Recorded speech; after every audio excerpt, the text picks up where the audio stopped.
Getting good people is probably one of the hardest things because there's never enough people.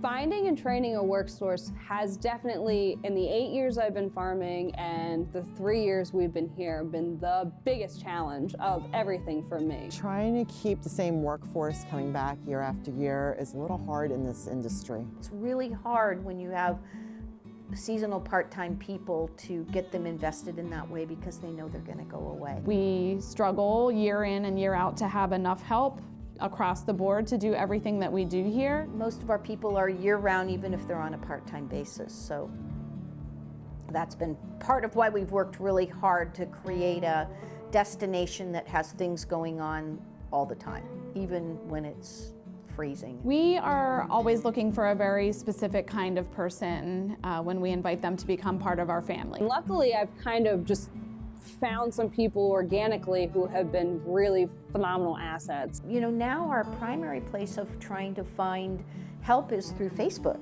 because somehow people already have a connection. Most of our staff right now, honestly, were customers in the past.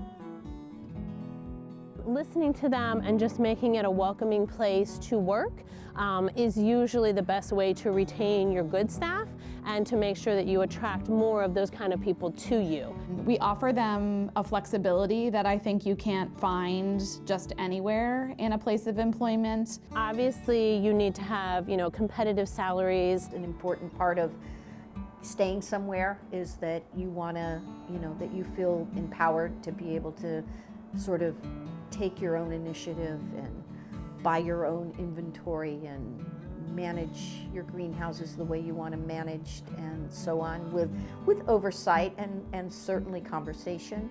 It's mostly about finding people's interests and putting them in those places so that your business can shine because your employees are happy with what they're doing. Just being appreciative of our employees.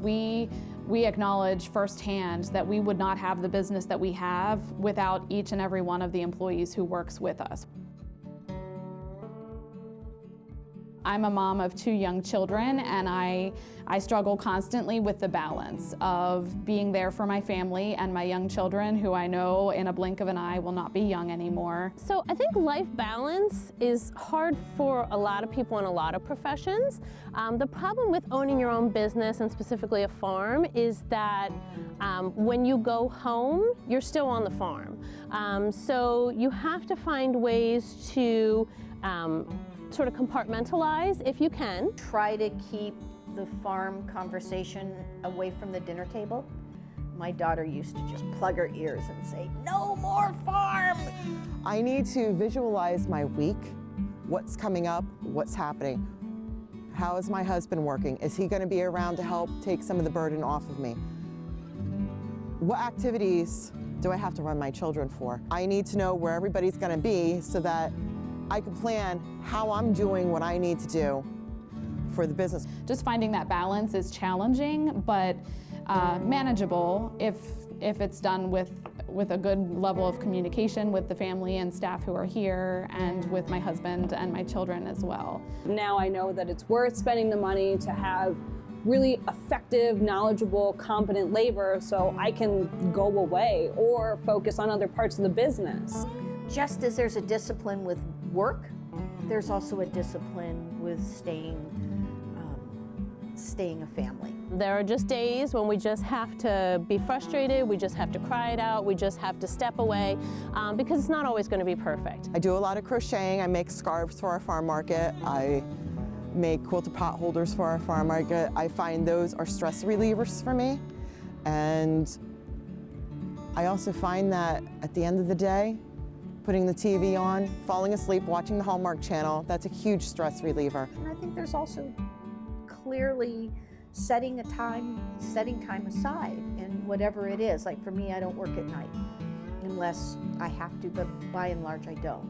You try to see the silver lining, and some days when it's not there, you just go to bed and wait for the next day to come because eventually the sun will shine and it'll be fine.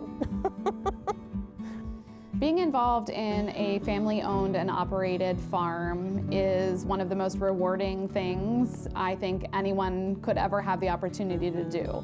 It's truly a blessing to get to work with your family. It's an incredibly rewarding experience. I don't think I would ever change it for anything else. I'm happy and I love what I do.